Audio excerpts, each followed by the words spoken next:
الحمد للہ وحدہ لا شریک لہ والصلاة والسلام علی من لا نبی بعد وعلی آلہ واصحابہ الذین اوفوا عہدا اما بعد۔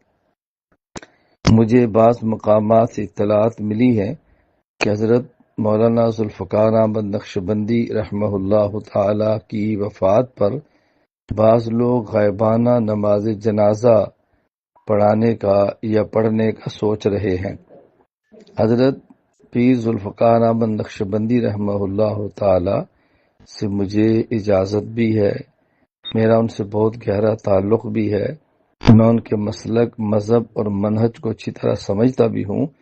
غائبانہ نماز جنازہ اہل سنت والجماعت احناف دیوبند کے مذہب کے قطعاً مخالف ہے، اس لیے ایسا ہرگز نہ کیا جائے، بلکہ ان کے لیے صرف غائبانہ دعا کی جائے اور ان کے لیے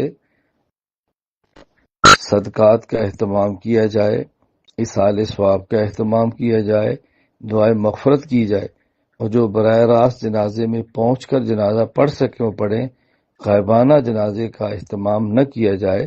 غائبانہ نماز جنازہ اہل سنت والجماعت احناف دیوبند کے مذہب کے قطعاً خلاف ہے۔ اللہ تعالی ہمیں بات سمجھنے کی توفیق عطا فرمائے۔ خوشی اور غم کے موقع پر شریعت کا دامن تھامے رہنا چاہیے۔